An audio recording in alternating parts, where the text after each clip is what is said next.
السميع العليم من الشيطان الرجيم. بسم الله الرحمن الرحيم. الحمد لله رب العالمين. الحمد لله رب العالمين. الحمد لله رب العالمين. والصلاة والسلام على أشرف الأنبياء والمرسلين نبينا وإمامنا وقائدنا وقدوتنا محمد وعلى آله وأصحابه أجمعين. أما بعد، السلام عليكم ورحمة الله وبركاته. I would like to thank Allah subhanahu wa ta'ala on behalf of myself, on behalf of our team, and behalf of all the people and the Muslim community who have supported us for good 2 decades now, have made du'as for us, have continuously assisted us whenever we asked their support. We want to thank Allah subhanahu wa ta'ala first and foremost, because without His acceptance and without His barakah, we would not be here today.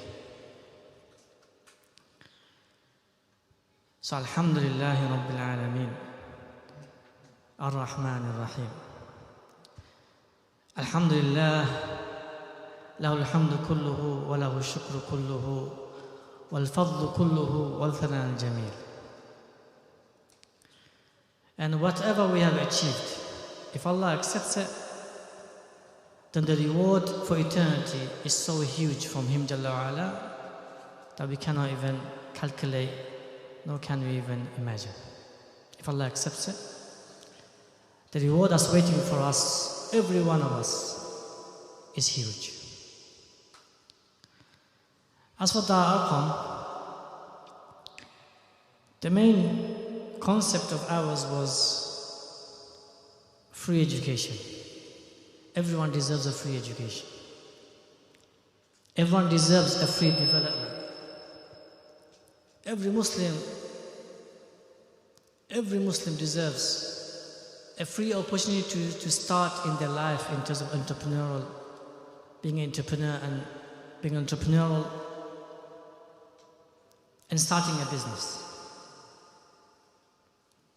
Every Muslim deserves for there to be a facility where their talents, their ideas, their visions is facilitated, protected, even enhanced. We Ummah was never an individual Ummah. Never was this Ummah individual. Never. It will never be a Ummah of individuals. It will always be Ummah of tawasaw bil haqqi wa tawasaw bis sabr. Ta'awanu ala al-birri wa taqwa. It will be always a Ummah assisting one another. One half fulfilling the other half. One block fulfilling the other block. Complementing one another. One will be making du'as, another one will be making the plans, another one will be executing. It's never about an individual. It's always about the teams, the projects, the institutions, the organizations, and eventually the ummah. It's always about togetherness, collectiveness, working together with the intentions, with the goals, with the visions, with the missions, and executing it together. Together we become what Allah calls it one ummah, what Muhammad sallallahu alaihi wasallam calls it one body. Without that togetherness, this ummah, doesn't matter how big the institution is, the organization is, if the wahy revealed structure, internal structure isn't there, and there's hizbiyah therein, or thinking or believing internally that only I can establish the deen and everyone else is excluded from that establishment. Only I can preserve the wahy and everyone else is excluded from that preservation. Only I can fulfill the judiciary side of Islam and no one else can. Only one ethnicity, or only one race, or only one so-called founder and so-called structure, then that ummah, that institute, organization, no matter how big it is, to Allah subhanahu wa ta'ala, it's nothing. It's zero. It doesn't equal to anything in the sight of Allah subhanahu wa ta'ala. What you call that organization or institution? To Allah, what matters is the quality and the weight and the reality of who you are and what you represent. And if you as an individual represent the whole ummah in your heart, you internalize that the whole ummah is within yourself, then you're part of the ummah. As for if you are the head of a huge organization, but you exclude the one person of the ummah, you exclude one person of the ummah within your heart, even generally, you're outside the ummah. So as I said, regarding the Muslims, those who pray towards the Qibla, they're all Muslims. Those who establish the fact on salah, they're Muslims. Those who give the zakat, they're Muslims. So Dar Al-Arqam in a nutshell is just simply representing the Muslim community. We're part of you, and you're part of us. And we want to be part of the community. And at the heart of the community, we want to make Dar Al-Arqam a hub for the community, for our uncles and our aunties, for our elders, for our respected beloved elders, for our children and babies, for our young youth, and for our adults. We want to make this a hub. And as you can see, Dar Al-Arqam, even the first day when we opened, it's not, and the size of this even is huge. It's not enough for the support and the people that are involved, directly or indirectly with Arqam.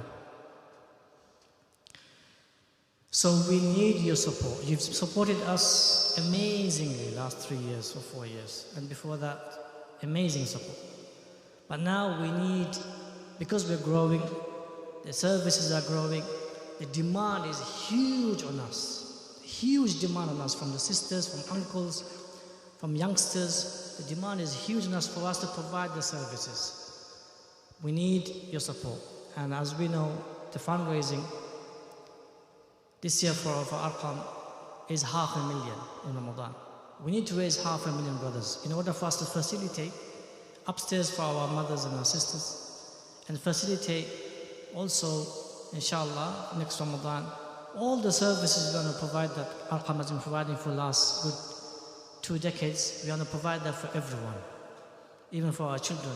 At the moment, we're developing a curriculum to do maktab for our children, inshallah ta'ala.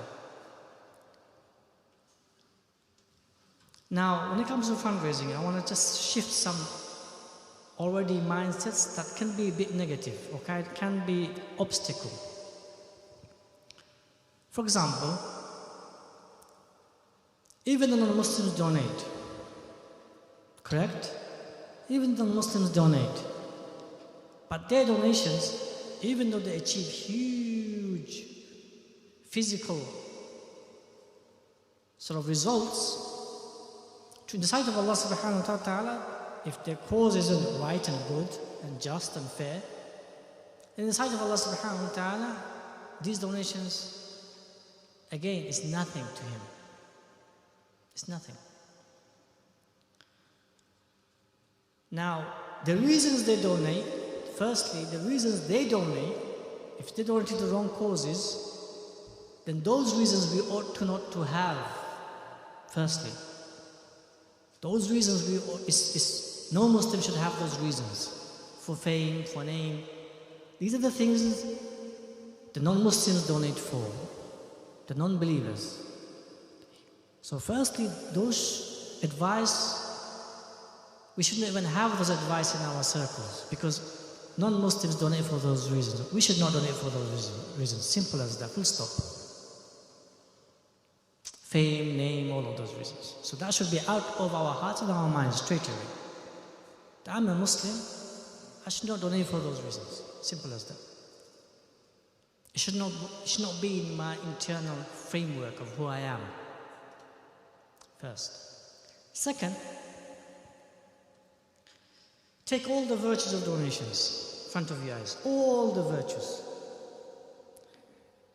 There's a whole kingdom for eternity of Jannah waits for those who trade with Allah subhanahu wa ta'ala, and they compete with one another and they beat the people in their generation.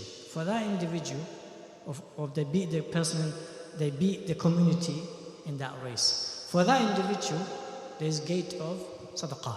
The whole Jannah of sadaqah waits for him. Take that virtue for example. Take the other virtue for example. Those who donate, so much so that the left hand doesn't know what the right hand has donated, they're going to be beneath the shade of Allah subhanahu wa ta'ala, being honored in front of the whole creation. Take all of these virtues. Now you can pick and choose which one you want to be therein, or you can choose all of them. And I'm sure throughout the years you picked those intentions by which you donated. However, let me give you each of these intentions. If you donated before, there's a side effect to it. There's a side effect to it. And today I want to get rid of that side effect. What's that side effect? The side effect is I'm donating 1,000 or 2,000 or 50,000, but it's my wealth, I'm giving it to Allah subhanahu wa ta'ala or His causes. If you had that belief, even subconsciously, that it's your wealth you're giving, the reward you intended, be it the arsh, be it the gate of sadaqah, that reward you intended, you will not be the best at it. You will not be the first at it. Because beneath that intention, the ultimate intention you need to internalize this wealth is not mine. As a Muslim, Allah says in the Quran again and again, Ya ayyuhalladhina amanu, anfiqu mimma razaqnakum. It makes it very clear. All you have believed, so it's talking to us. All you have believed in who? In Allah Jalla wa'ala. Anfiqu, donate. Then he says what? Mimma razaqnakum. What I have provided you. He makes it very clear it's not your wealth. Very clear. What I have provided you. Now I can go in detail, inshallah, next few nasihas, inshallah, especially the last 10 minutes. I'm going to go a bit more detail on this issue, how He has provided us. I'm going to go a bit more detail, inshallah. But for today, I'll stop here. But I want you to shift that mind, the mind of what you thought, that I'm giving 1,000, but from my wealth. Now it has to be, no, I'm giving 1,000 from the wealth of Allah subhanahu wa ta'ala to Allah subhanahu wa ta'ala as an investment in order for Him to give me more. That's the whole cycle of donation. I'm giving, I'm returning Allah's wealth back to Him for investment in order for Him to give me more. Because He's not take it, and it's not like He's going to take it and not give it back to you. He's going to take it, the cycle is going to take it, and He's going to give it back to you minimum of 10-folds. Minimum. That's the cycle I want you to have. And inshallah, the many other cycles I will give again in the next 10 nights, odd nights, inshallah ta'ala. So, any amount you donate today, and any amount you donate until you pass away, internalize this reality. The reality is I, as a believer, cannot believe this is my wealth I'm giving to Allah. I'm giving to His causes. This is His wealth.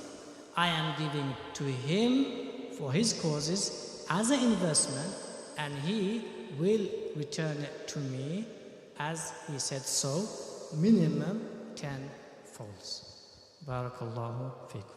One of the realities of Allah Jalla wa'ala is, and this is something not mentioned often. And it's something sort of so subtle. The reality of it is not really explained in detail. I'll mention it to you today. That is, Allah subhanahu wa ta'ala, one of the ways He makes Himself be recognized.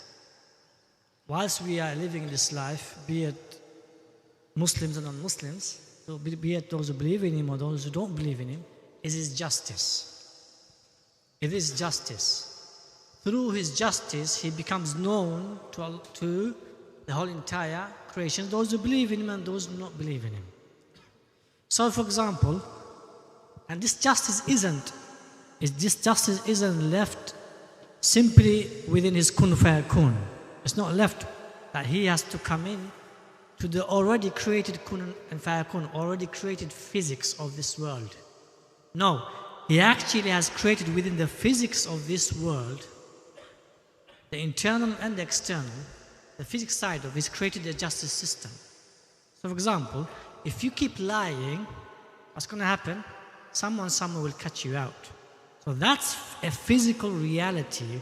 That someone somewhere will know that you're lying, and then they'll be able to trace you back and find the lie, catch you out. For example, if you're showing off, someone can tell that you're showing off. If you're seeking attention, someone can tell you're seeking attention. If you're, for example, if you committed a crime, even if it's a secret crime, you've committed, somehow someone can tell that you committed that crime. Either through your facial expressions, or either sometimes you might just blurt it out. So within the physical creation of Allah subhanahu wa ta'ala is left a justice system. Similarly, in donations. When you donate, it's not Allah then decrees that your wealth increases. No, it's within the justice system of Allah, your rizq, for example, within that is created a justice system. So that if you donate 1, you're going to get 10 back. He's created that already. I'll give you an example. A simple example. You went to buy a jacket for yourself. You like that jacket, you went to buy it. As soon as you went to the shop, they said, sorry, this jacket has been bought.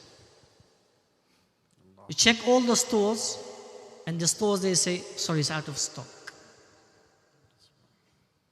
Now, that jacket was not meant for you.